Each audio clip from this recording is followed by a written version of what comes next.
तुम कभी पढ़ नहीं सकते? आखिर पढ़ाई में मन क्यों नहीं लगता? नमस्कार दोस्तों, स्वागत है आपका लिसन समरी चैनल पर। दोस्तों, क्या आपने कभी किसी बच्चे, विद्यार्थी या खुद अपने बारे में ये सोचा है, मुझसे पढ़ाई नहीं होती, मैं कभी पढ़ नहीं सकता, मैं कितना भी कोशिश कर लूं, मुझे कुछ याद नहीं रहता? अगर हाँ, तो आज का ये वीडियो आपके लिए बहुत महत्वपूर्ण है, क्योंकि सच्चाई ये है कि ज्यादातर मामलों में समस्या ये नहीं होती कि इंसान पढ़ नहीं सकता। समस्या ये होती है कि उसे पढ़ने का सही तरीका नहीं पता होता।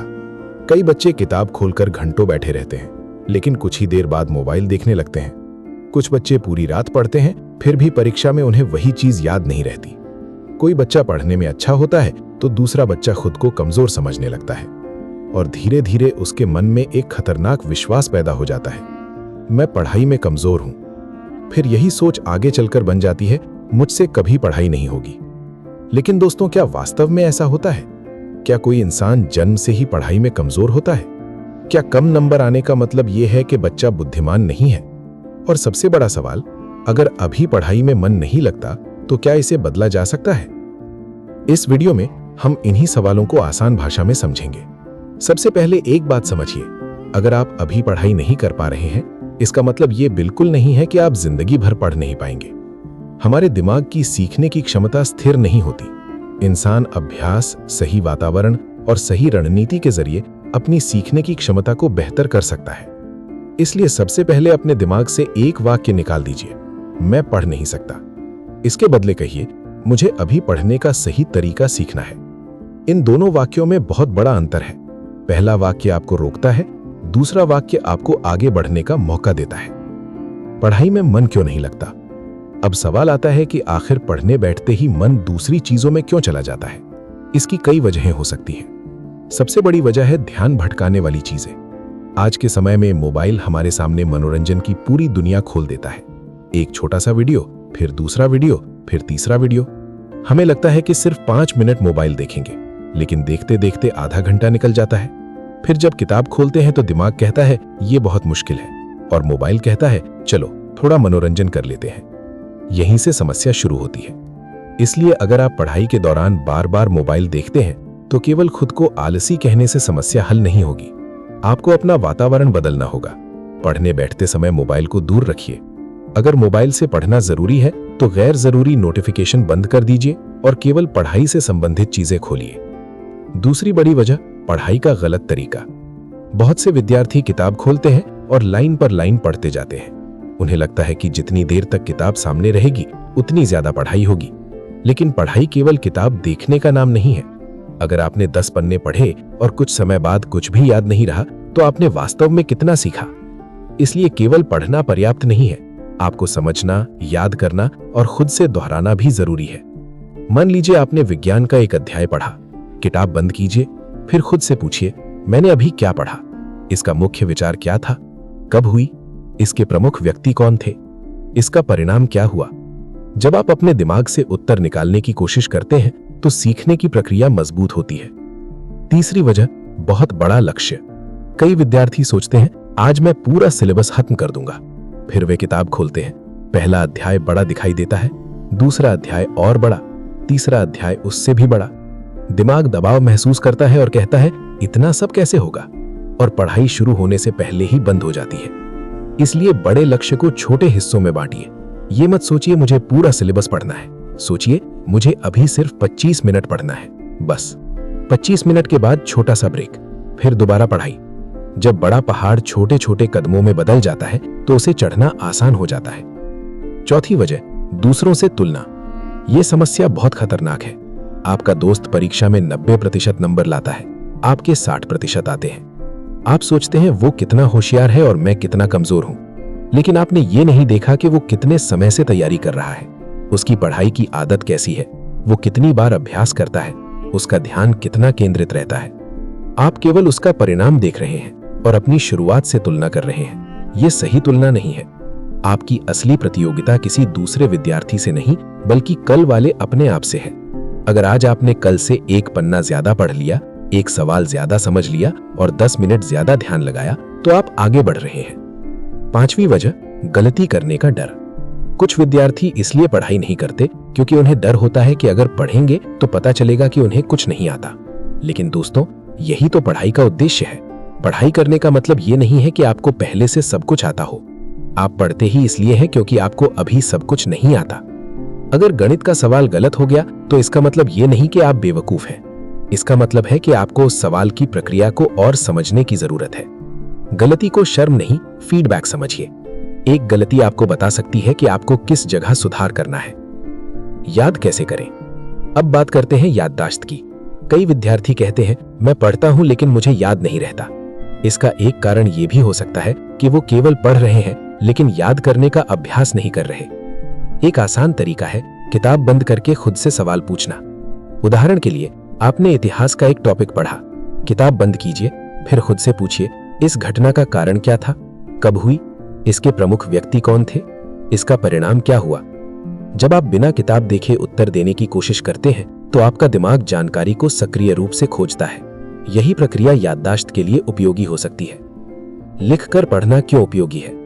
कुछ विषयों में केवल पढ़ना पर्याप्त नहीं होता, विशेषकर गणित, विज्ञान, भाषा और ऐसे विषय जिनमें उत्तर लिखने की जरूरत होती है। अगर परीक्षा में लिखना है तो लिखने का अभ्यास भी कीजिए।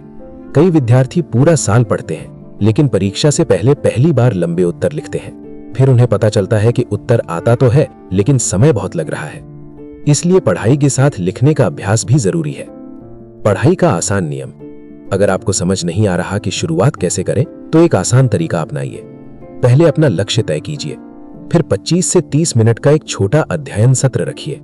उस दौरान केवल एक विषय पर ध्यान दीजिए। मोबाइल दूर रखिए, अध्याय पढ़िए, फिर किताब बंद करके याद कीजिए कि आपने क्या सीखा। इसके बाद कुछ सवाल हल कीजिए, फिर छोटा ब्रेक लीजिए। यह तरीका हर व्यक्ति के लिए बिल्कुल एक जैसा काम करे ये जरूरी नहीं है, लेकिन अपनी पढ़ाई को छोटे और केंद्रित हिस्सों में बांटना शुरुआत करने में मदद कर सकता है। सुबह पढ़ना बेहतर है या रात में? इसका कोई एक जवाब सभी लोगों के लिए नहीं है। कुछ लोगों का ध्यान सुबह बेहतर लगता है, कुछ लोग शाम को ज्यादा अच्छे से पढ़ पाते हैं। सबसे जरूरी है कि आप अपनी दिनचर्या को पहचानें, लेकिन चाहे सुबह पढ़ें या रात में, पर्याप्त नींद को नजरअंदाज मत कीजिए। नींद की कमी से ध्यान, ऊर्जा और सीखने की क्षमता प्रभावित हो सकती है। इसलिए पूरी रात जागकर पढ़ने को हमेशा मेहनत का प्रमाण समझना सही नहीं है। कई बार अच्छी नींद लेकर अगले दिन ध्यान से पढ़ना ज्यादा उपयोगी हो सकता है। पढ़ाई के लिए सही जगह बनाइए। आपका वातावरण आपकी आदतों को प्रभावित करता है। अगर पढ़ाई की जगह पर मोबाइल, टीवी, गेम और लगातार बातचीत हो रही है तो ध्यान लगाना कठिन हो सकता है। इसलिए संभव हो तो एक ऐसी जगह चुनिए जहां कम से कम व्यवधान हो। टेबल पर केवल जरूरी किताबें और कॉपी रखिए। पढ़ाई शुरू करने से पहले तय कर लीजिए कि अगले 30 मिनट में क्या करना है। जब लक्ष्य स्पष्ट होता है तो शुरुआत करना आसान हो जाता है। मेरा दिमाग कमजोर है, ये सोच बदलें। कई बच्चे अपने बारे में गलत धारणा बना लेते हैं। मैं गणित में कमजोर हूं, मैं अंग्रेजी नहीं सीख सकता, मुझे कुछ याद नहीं रहता, मैं कभी अच्छे नंबर नहीं ला सकता। ध्यान रखिए, किसी एक विषय में आज कमजोर होना और हमेशा कमजोर रहना एक ही बात नहीं है। अगर आपको गणित का कोई अध्याय नहीं आता तो इसका मतलब है कि आपको उस अध्याय को और अभ्यास की जरूरत है। ये आपकी पूरी क्षमता का प्रमाण नहीं है। माता पिता की भूमिका। अब बात माता पिता की। कभी कभी बच्चे को पढ़ाई से ज्यादा डर नंबरों से लगता है। अगर हर बार घर में यही पूछा जाए, कितने नंबर आए, शर्म नहीं आती, देखो शर्मा जी का बेटा कितना अच्छा पढ़ता है, तो बच्चे के मन में पढ़ाई के प्रति तनाव पैदा हो सकता है। बच्चे को केवल परिणाम के आधार पर आंकने के बजाय उसकी मेहनत और सुधार पर भी ध्यान देना जरूरी है। अगर बच्चा पहले 40% लाता था और अब 55% तक पहुंचा है तो ये सुधार भी महत्वपूर्ण है। बच्चे को ये महसूस होना चाहिए कि गलती करने पर उसे समझाया जाएगा, केवल अपमानित नहीं किया जाएगा। शिक्षक की भूमिका। एक अच्छा शिक्षक केवल किताब का पाठ नहीं पढ़ाता, वो विद्यार्थी को ये समझाने में मदद करता है कि सीखना कैसे है। अगर किसी विद्यार्थी को कोई विषय समझ नहीं आ रहा तो उसे दोबारा पूछने में शर्म नहीं करनी चाहिए। कक्षा में सवाल पूछना कमजोरी नहीं है, बल्कि कई बार सवाल पूछना ही सीखने की शुरुआत होती है। क्या पढ़ाई में कमजोर विद्यार्थी सफल हो सकता है? बिल्कुल। दुनिया में सफलता केवल परीक्षा के नंबरों से तय नहीं होती। पढ़ाई महत्वपूर्ण है, शिक्षा महत्वपूर्ण है, लेकिन उसके साथ कौशल, अनुशासन, सोचने की क्षमता, संवाद और लगातार सीखते रहने की आदत भी महत्वपूर्ण है। इसलिए अगर आज आपके नंबर कम है तो खुद को खत्म मत समझिए। आपके पास सुधार करने का समय है। लेकिन सुधार अपने आप नहीं आएगा। उसके लिए रोज थोड़ा काम करना होगा। एक 7 दिन का छोटा प्रयोग। अगर आप सच में अपनी पढ़ाई बदलना चाहते हैं तो अगले 7 दिन एक छोटा प्रयोग कीजिए। पहले दिन केवल अपनी पढ़ाई का समय नोट कीजिए। दूसरे दिन पढ़ते समय मोबाइल दूर रखिए। तीसरे दिन पढ़े हुए विषय को किताब बंद करके दोहराइए। चौथे दिन पुराने सवाल हल कीजिए। 5वें दिन अपनी गलतियों की सूची बनाइए। छठे दिन उसी कमजोर हिस्से को दोबारा पढ़िए और 7वें दिन खुद से पूछिए, क्या मैं पहले से थोड़ा बेहतर हूं? अगर जवाब हाँ है तो समझिए कि बदलाव शुरू हो चुका है। याद रखिए, शुरुआत छोटी हो सकती है। आपको पहले दिन 5 घंटे पढ़ने की जरूरत नहीं है। अगर अभी आप बिल्कुल नहीं पढ़ते तो 20 या 30 मिनट से शुरुआत कीजिए, फिर धीरे धीरे समय बढ़ाइए। किसी भी मजबूत आदत की शुरुआत छोटी होती है। एक पन्ना, एक सवाल, एक अध्याय, 1 घंटा, एक दिन, फिर दूसरा दिन। धीरे धीरे यही छोटे कदम बड़ी तैयारी में बदल सकते हैं। सबसे जरूरी बात दोस्तों, अगर आज कोई आपसे कहता है तुम कभी पढ़ नहीं सकते, तो उस वाक्य को अपनी जिंदगी का फैसला मत बनने दीजिए। किसी दूसरे इंसान का विश्वास आपकी क्षमता की अंतिम सीमा नहीं है। हो सकता है आपको ज्यादा समय लगे, हो सकता है आपको किसी विषय को समझने के लिए दूसरों से ज्यादा अभ्यास करना पड़े, हो सकता है आपको कई बार असफलता मिले, लेकिन इसका मतलब यह नहीं कि आपको कोशिश छोड़ देनी चाहिए। आपको बस अपनी रणनीति बदलनी है। पढ़ाई को बोझ की तरह नहीं, एक कौशल की तरह देखिए। कौशल अभ्यास से बेहतर होता है। अंत में एक सवाल। अब मैं आपसे एक सवाल पूछना चाहता हूं।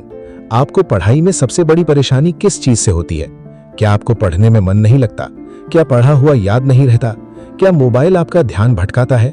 या फिर आपको लगता है कि आप दूसरों से कमजोर हैं? अपना जवाब कमेंट में जरूर लिखिए, क्योंकि हो सकता है आपकी एक समस्या का जवाब किसी दूसरे विद्यार्थी के भी काम आ जाए। और अगर आपको लगता है कि ये वीडियो किसी ऐसे विद्यार्थी के काम आ सकता है जो बार बार कहता है मुझसे पढ़ाई नहीं होगी, तो इस वीडियो को उसके साथ जरूर शेयर कीजिए, क्योंकि कभी कभी किसी व्यक्ति को पढ़ाई से ज्यादा जरूरत होती है ये विश्वास दिलाने की कि वो सीख सकता है। याद रखिए, आप कमजोर नहीं है। शायद आपकी तैयारी का तरीका कमजोर है, शायद आपकी आदतें सही नहीं है, शायद आपका ध्यान बार बार भटक रहा है, शायद आपको सही मार्गदर्शन की जरूरत है, लेकिन इन चीजों में सुधार किया जा सकता है। इसलिए आज से एक नया वाक्य बोलिए, मैं नहीं कर सकता नहीं, बल्कि मैं सीख रहा हूं, मैं कोशिश कर रहा हूं और मैं हर दिन थोड़ा बेहतर बन सकता हूं। यही सोच आपकी शुरुआत हो सकती है। मैं उम्मीद करता हूं कि आज का ये वीडियो आपके लिए सिर्फ एक वीडियो नहीं, बल्कि पढ़ाई को नए तरीके से देखने की शुरुआत बनेगा। अगर आपको ऐसी ही रोचक, ज्ञानवर्धक और जिंदगी से जुड़ी जानकारी पसंद है तो लिसन समरी चैनल को सब्सक्राइब जरूर कीजिए। मिलते हैं अगले वीडियो में एक और महत्वपूर्ण विषय के साथ। तब तक सीखते रहिए, आगे बढ़ते रहिए और खुद पर विश्वास रखिए। धन्यवाद।